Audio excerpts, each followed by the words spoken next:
Berjalan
situasi apapun dalam hidup kita, Tuhan selalu menolong dalam hidup kita.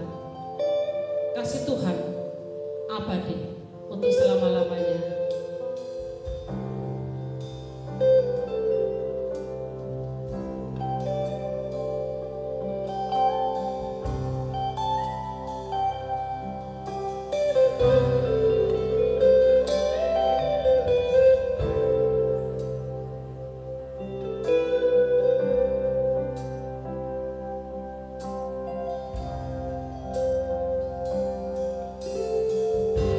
Sebagai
itu boleh menyenangkan hati Engkau ya Tuhan. Kami sangat mempercayai dalam hidup kami ya Tuhan. Tidak ada sesuatu yang terjadi dalam kehidupan kami secara kebetulan Tuhan. Tetapi Tuhan punya rencana yang sangat indah dalam hidup kami. Engkau selalu menolong kami. Tidak ada satupun yang tidak Tuhan mengerti. Tetapi Tuhan selalu mengerti dalam hidup kami ya Bapa. Terima kasih Tuhan Yesus, terima kasih ya Bapa. Sebentar kami akan duduk diam. Kami akan mendengarkan sebagian dari firman-Mu. Urapi hamba-Mu yang akan menyampaikan kebenaran firman Tuhan pada pagi hari ini ya Bapa. Biarlah pengurapan Allah itu boleh mengalir atas beliau ya Bapa. Apa yang akan disampaikan dalam perkataan dari Tuhan, apa yang akan disampaikan itu akan mendidik kami, menegur kami, mengingatkan kami ya Tuhan. Terima kasih Tuhan Yesus, terima kasih Tuhan. Kami siap diberkati Tuhan. Di dalam nama Tuhan kami Yesus Kristus. Haleluya. Amin.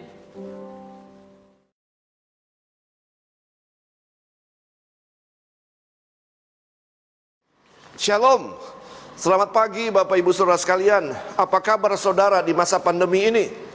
Sudah hampir 1 tahun kita ibadah dengan cara seperti ini, yaitu dengan cara ibadah online. Dan saya percaya Tuhanlah yang memberikan kepada kita fasilitas ibadah online ini, supaya kita tetap beribadah di situasi pandemi seperti ini. Dan saya juga percaya kita semua ada dalam perlindungan Tuhan yang sempurna dan juga dalam pemeliharaan Tuhan yang ajaib. Bahkan saya percaya di situasi seperti ini justru kita bisa merasakan dan menikmati janji-janji Tuhan yang ajaib. Haleluya. Bapak Ibu Saudara sekalian, bukankah Dia berjanji bahwa sekali-kali Dia tidak akan meninggalkan kita, dan Dia berjanji sekali-kali Dia tidak akan pernah membiarkan saudara dan saya, termasuk di situasi hari-hari ini, yaitu di situasi pandemi yang serba susah. Ekonomi menjadi susah, pekerjaan menjadi susah karena harus dilakukan di rumah, studi anak jadi susah. Namun bagi umat Tuhan akan dipelihara dengan cara yang ajaib. Terbukti kalau sampai hari ini kita ada, itu semua karena anugerah Tuhan. Haleluya. Bapak Ibu Saudara sekalian, seringkali saya menyampaikan di dalam ibadah-ibadah yang lalu bahwa ibadah yang dilakukan secara online tidak mempengaruhi kehadiran Tuhan di tengah-tengah kita. Sebab sikap hati kitalah yang sangat menentukannya. Kalau saudara beribadah dengan kehausan yang dalam, dengan rasa takut dan gemetar, maka saya percaya saudara akan mengalami Tuhan di dalam setiap ibadah. Artinya saudara akan merasakan kehadiran Tuhan di dalam setiap ibadah. Dan kalau Tuhan hadir, maka sesuatu yang besar pasti terjadi. Yang sakit disembuhkan, yang susah dihiburkan, yang mengalami jalan buntu, Tuhan akan berikan jalan keluar. Haleluya. Bukan hanya saja perkara besar yang terjadi, namun setiap pribadi akan mengalami perubahan saat mereka berjumpa dengan Allah. Dari perjanjian lama sampai perjanjian baru, Abraham hidupnya berubah saat dia berjumpa dengan Allah. Musa juga berubah saat dia berjumpa dengan Allah. Gideon hidupnya berubah saat dia berjumpa dengan Allah. Bahkan perempuan Samaria, dari seorang pelacur, berubah hidupnya menjadi seorang hamba Tuhan yang memenangkan banyak jiwa. Bahkan Saulus juga berubah hidupnya menjadi Paulus, yang tadinya penganiaya umat Tuhan dan sekarang menjadi seorang rasul besar. Oleh sebab itu, miliki kehausan untuk berjumpa dengan Tuhan di tengah-tengah ibadah. Saya pastikan jika engkau mengalami Tuhan, maka hidupmu tidak akan pernah sama lagi. Haleluya. Mari bersama-sama kita akan buka Alkitab kita bersama-sama di dalam Injil Lukas pasalnya yang keempat, ayat 38 sampai ayatnya yang ke-39. Sekali lagi, Injil Lukas pasalnya yang keempat, ayat 38 sampai ayatnya yang ke-39. Kemudian Yesus meninggalkan rumah ibadat itu dan pergi ke rumah Simon. Adapun ibu mertua Simon demam keras, dan mereka meminta kepada Yesus supaya menolong dia. Maka Yesus berdiri di sisi perempuan itu, lalu menghardik demam itu, dan penyakit itu pun meninggalkan dia. Perempuan itu segera bangun dan melayani mereka. Bapak, Ibu, Saudara sekalian, di dalam kisah ini Yesus menyembuhkan ibu mertua Petrus yang sedang sakit demam keras. Berbeda dengan mujizat-mujizat yang lain yang mungkin lebih spektakuler kelihatannya. Yang buta melihat, yang lumpuh berjalan, bahkan Lazarus yang sudah mati 4 hari dibangkitkan. Keren bukan, saudara? Namun sedikit berbeda dengan demam. Saya pikir demam adalah sebuah penyakit yang biasa, yang pasti dialami oleh setiap orang. Dimulai dari balita sampai orang tua pasti pernah mengalami yang namanya demam. Indikasinya yaitu suhu badan yang tidak stabil, saudara. Bisa saja naik turun, kadang-kadang suhunya panas, atau tiba-tiba suhunya dingin. Itu yang namanya demam. Buat kita mungkin penyakit demam itu adalah sesuatu yang normal, atau sesuatu yang biasa, yang bisa terjadi kepada siapapun. Namun buat Yesus, demam adalah sesuatu penyakit yang sangat serius. Terbukti ketika Simon Petrus meminta supaya Yesus menyembuhkan ibu mertuanya yang sedang demam keras. Yesus sama sekali tidak keberatan. Bahkan Yesus berdiri di samping perempuan itu, dan lalu Yesus menghardik demam itu. Artinya Yesus berkata-kata dengan keras, berbicara dengan keras, supaya ibu ini menjadi sembuh. Buat Yesus, penyakit demam itu adalah sebuah penyakit yang membuat orang tidak bisa melakukan apa-apa. Dikatakan perempuan itu hanya bisa tidur, nggak bisa bangkit, dan tidak bisa melayani Tuhan. Terbukti, saudara, selesai disembuhkan Yesus, perempuan itu lalu bangkit dan melayani Tuhan. Bukankah ini penyakit yang berbahaya? Membuat orang percaya tidak bisa bangkit. Bukankah ini penyakit yang berbahaya? Membuat orang percaya tidak bisa melayani Tuhan, tidak bisa melakukan apa-apa, dan tidak bisa melayani. Saya melihat banyak orang percaya yang sedang penyakit demam keras. Bapak, Ibu, Saudara sekalian, sekali lagi saya melihat ada banyak orang Kristen yang demam, alias suhu rohaninya tidak stabil. Kadang-kadang panas dan kadang-kadang dingin. Orang yang suhu rohaninya tidak stabil, tidak bisa melayani Tuhan, dan tidak bisa melakukan apa-apa, alias tertidur. Bapak, Ibu, Saudara sekalian, berbeda dengan penyakit yang lain. Misalkan buta. Seorang walaupun buta tetapi masih bisa melayani Tuhan. Saya punya banyak kawan pendeta yang buta, tidak bisa melihat, namun giat dalam melayani Tuhan sampai hari ini, saudara. Orang lumpuh masih bisa melayani Tuhan. Di akhir hidup hamba Tuhan yang bernama Kathryn Kuhlman, ia melayani di atas kursi roda, dan mujizat yang dikerjakan Allah lewat pelayanan hamba Tuhan ini sangat luar biasa, saudara. Namun berbeda dengan penyakit demam, tidak bisa melakukan apa-apa dan tidak bisa melayani. Padahal, saudara, panggilan orang percaya sesungguhnya adalah melayani Tuhan. Banyak orang Kristen yang demam, tidak melakukan apa-apa, alias tertidur dan tidak melayani Tuhan. Sekali lagi, padahal panggilan orang percaya sesungguhnya adalah melayani Tuhan. Roma 12 ayat 11. Janganlah hendaknya kerajinanmu kendor, biarlah rohmu menyala-nyala dan layanilah Tuhan. Tahukah Bapak, Ibu, Saudara sekalian, bahwa panggilan yang paling tinggi di dalam hidup seseorang itu bukanlah menjadi seorang pengusaha yang sukses.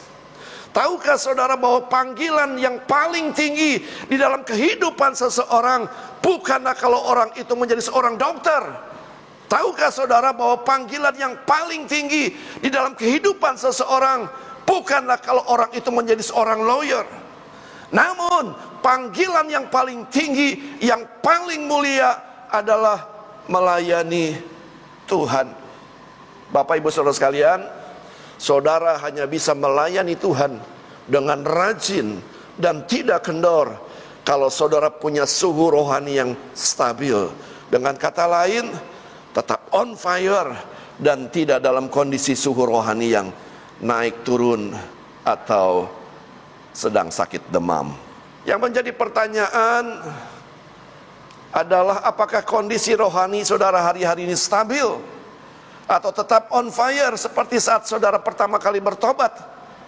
Kalau kondisi rohani saudara hari-hari ini malas untuk baca firman Tuhan, kalau kondisi rohani saudara hari-hari ini malas untuk berdoa, kalau kondisi saudara hari-hari ini malas untuk beribadah, atau saudara malas untuk hal-hal yang rohani, ini adalah indikasi kalau saudara ini sedang demam keras dalam hidup saudara. Bagaimana caranya agar suhu rohani kita tetap stabil dan tetap menyala-nyala? Yang pertama, saudara meminta kepada Yesus supaya dia menyembuhkan saudara. Ketika Yesus berjalan dengan Simon Petrus, maka Simon Petrus meminta kepada Yesus supaya Yesus menyembuhkan ibu mertuanya yang sedang sakit demam keras. Langkah yang pertama meminta kepada Yesus supaya dia bisa menyembuhkan saudara dari demam yang keras. Bukankah Matius 7 ayat 7? Mintalah maka akan diberikan kepadamu, carilah maka kamu akan mendapat, ketoklah maka pintu akan dibukakan bagimu. Bapak ibu saudara sekalian, sekali lagi panggilan kita adalah untuk melayani Tuhan. Dan untuk melayani Tuhan itu diperlukan suhu rohani yang stabil. Tidak bisa kadang-kadang dingin, tidak bisa kadang-kadang panas saudara. Kita perlu suhu yang stabil untuk kita bisa melayani Tuhan, supaya kita rajin. Bukankah 1 Petrus 2 ayat 9 mengatakan, tetapi kamulah bangsa yang terpilih, imamat yang rajani, bangsa yang kudus, umat kepunyaan Allah sendiri, supaya kamu memberitakan perbuatan-perbuatan yang besar dari Dia yang telah memanggil kamu keluar dari kegelapan kepada terangnya yang ajaib. Ayat ini menunjukkan bahwa panggilan orang percaya yaitu untuk melayani Tuhan. Jadi supaya roh kita tetap menyala-nyala, cara yang pertama adalah kita harus hidup di dalam doa. Minta supaya Tuhan membuat suhu rohani kita tetap stabil, on fire, dan tetap menyala-nyala. Sebab untuk melayani Tuhan diperlukan suhu rohani yang stabil. Perhatikan tokoh-tokoh Alkitab yang hidupnya berapi-api. Itu dikarenakan karena mereka punya kehidupan doa. Daniel 3 kali sehari, Petrus 3 kali sehari, Daud 7 kali sehari. Maka tidak heran saudara, mereka adalah orang-orang yang gigih. Mereka adalah orang-orang yang tekun dalam melayani pekerjaan Tuhan. Yang kedua, bagaimana supaya suhu rohani kita stabil? Yang kedua, kita harus hidup kudus. Kalau kita hidup tanpa pernah menjaga kekudusan, maka cepat lambat saudara kita akan mengalami penyakit, yaitu penyakit demam, suhu rohani yang tidak stabil. Kadang-kadang panas, kadang-kadang dingin. Oleh sebab itu kita harus jaga kekudusan. Sebagai pelayan Tuhan, kita harus jaga kekudusan supaya kita tetap on fire, tidak demam saudara, tidak kudus dalam kehidupan seksual, kudus di dalam bicara, kudus di dalam pikiran. Maka stamina rohani kita akan stabil dan kita akan tetap menyala-nyala. Yang ketiga, bagaimana caranya supaya kita tetap suhu rohani kita stabil, tidak demam? Yang ketiga, kita harus tetap ada dalam rencana Allah. Kalau saudara memutuskan untuk berhenti melayani Tuhan dan fokus kepada yang lain, maka pasti rohmu akan menjadi padam dan saudara akan menjadi demam. Bapak ibu saudara sekalian, Iblis kalau tidak bisa mengalahkan saudara, maka ia akan mengalihkan saudara dari rencana Tuhan. Bahaya apa yang kita alami jika kita membiarkan api roh itu padam dalam kehidupan kita? Bahaya apa yang kita alami jika kita membiarkan suhu rohani kita tidak stabil di dalam kehidupan kita? Yang pertama, saudara, kita akan kalah dari tipu muslihat iblis. 1 Petrus 5 ayat 8, sadarlah dan berjaga-jagalah, lawanmu si iblis berjalan keliling sama seperti singa yang mengaum-ngaum dan mencari orang yang dapat ditelannya. Siapa orang yang dapat ditelannya? Yaitu orang yang sedang tidak melakukan apa-apa, alias orang yang sedang padam rohaninya, atau orang yang sedang sakit demam. Iblis adalah pribadi yang tekun, Bapak Ibu Saudara sekalian. Iblis adalah pribadi yang kerja keras. Kalau hari ini dia tidak bisa menjatuhkan saudara, maka dia akan coba lagi besok. Kalau besok dia tidak bisa menjatuhkan saudara, maka dia akan coba minggu depan. Kalau minggu depan dia tidak bisa menjatuhkan saudara, dia akan coba bulan depan. Dia adalah pribadi yang tidak mudah menyerah. Dia adalah pribadi yang tekun. Oleh sebab itu kita harus tetap menjaga suhu rohani kita untuk tetap stabil, saudara. Iblis tidak akan pernah bisa menjatuhkan orang Kristen yang punya suhu rohaninya stabil. Pada saat iblis mau menerkam saudara, dia berhenti. Dia akan katakan jangan sekarang. Dia sedang stabil suhu rohaninya, alias sedang on fire. Dan dia akan coba besoknya. Dan besoknya ketika dia mau menerkam saudara, dia katakan jangan sekarang. Suhu rohaninya sedang stabil. Dan dia akan coba lagi di hari-hari yang lain. Saudara, kalau kita tetap menjaga suhu rohani kita stabil, maka iblis tidak punya kesempatan untuk menjatuhkan kita, untuk menerkam kita. Singa akan menerkam kepada binatang yang lemah. Pada saat kita lemah, roh kita padam. Pada saat kita sedang mengalami demam, disitulah kita dengan mudah dikalahkan oleh iblis. Yang kedua, saudara, kita tidak bisa melakukan apa-apa. Kita tahu bahwa Allah di pihak kita, maka siapakah lawan kita? Artinya kalau Allah di pihak kita, maka keberhasilan, lepas keberhasilan akan menjadi bagian kita. Namun yang perlu saudara ketahui, bahwa Allah tidak akan menyertai orang yang kondisi rohaninya tidak stabil. Kadang-kadang panas, kadang-kadang dingin, alias demam, saudara. Sebagai evaluasi pagi hari ini, apakah pagi hari ini kita punya kesamaan dengan ibu mertua Petrus yang demam, yang tidak melakukan apa-apa, dan yang tidak pernah melayani Tuhan?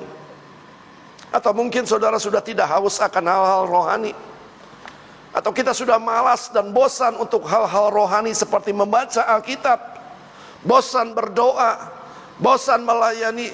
Kalau itu yang ada dalam hati saudara, berarti ada indikasi saudara sedang mengalami demam yang berat dalam diri saudara. Ambil keputusan pagi hari ini untuk kita boleh kembali memiliki suhu rohani yang stabil di hadapan Tuhan, sehingga kita bisa melakukan banyak hal, sehingga kita bisa melayani Tuhan. Sebab panggilan kita yang paling tinggi adalah untuk melayani Tuhan. Dan orang yang melayani Tuhan diperlukan suhu rohani yang stabil. Bukan kadang-kadang dingin, bukan kadang-kadang panas, namun still on fire. Itulah orang yang akan dipakai oleh Tuhan. Amin. Mari kita berdoa. Tuhan Yesus, kami bersyukur pagi hari ini buat kebenaran firman Tuhan yang sudah disampaikan. Biarlah kami boleh sadar pagi hari ini bahwa panggilan dalam hidup kami yang paling tinggi, yang paling mulia adalah melayani Tuhan. Kalau selama ini kami tidak melakukan apa-apa, kalau selama ini kami hanya tertidur dan tidak bisa melakukan apa-apa, karena kami sedang mengalami demam yang berat. Oleh sebab itu pagi hari ini kami perlu jamahan Tuhan, menjamah setiap pribadi kami, supaya kami boleh sembuh dan kami boleh memutuskan untuk melayani Tuhan di dalam hidup ini. Terima kasih Tuhan. Biarlah kami boleh kembali membangun mesbah doa yang sudah lama kami tinggalkan. Kami boleh tetap menjaga kekudusan, sebab tanpa kekudusan kami tidak akan pernah bisa melayani pekerjaan Tuhan. Hamba berdoa juga Tuhan, kiranya kami boleh tetap di dalam panggilan Tuhan yang sesungguhnya, yaitu sebagai orang percaya. Kami dipanggil untuk melayani Tuhan. Kami mau giat dalam melayani Tuhan. Kami mau tetap jaga supaya kami tetap on fire dalam melayani Tuhan. Terima kasih untuk kebenaran firman Tuhan. Hamba berdoa secara khusus untuk jemaat GKP BMDC Magelang, dimanapun mereka berada, atau mungkin orang-orang yang mengikuti ibadah kami lewat siaran online ini. Kiranya Tuhan memakai mereka semua dimanapun mereka berada. Sebab panggilan yang paling tinggi adalah melayani Tuhan. Tidak ada satupun di antara kami yang tertidur. Tidak ada satupun di antara kami yang diam, tidak melakukan apa-apa. Jamah pagi hari ini ya Tuhan, supaya kami boleh on fire kembali, kami boleh stabil rohani kami, sehingga kami bisa dipakai Tuhan secara luar biasa. Hamba berdoa Tuhan, secara khusus di masa pandemi ini, ada banyak orang yang sedang mengalami kesulitan, ada banyak orang yang sedang mengalami kesesakan, baik sedang mengalami masalah keuangan, atau mungkin masalah sakit penyakit, atau mungkin sedang isolasi mandiri pada pagi hari ini. Kiranya Tuhan berbelas kasihan kepada mereka, menjamah mereka, menolong mereka dari segala kesesakan, memberikan kelegaan. Di dalam nama Tuhan Yesus, hamba sudah berdoa dan mengucap syukur. Mari yang percaya katakan amin. Selamat hari Minggu dan Tuhan Yesus memberkati.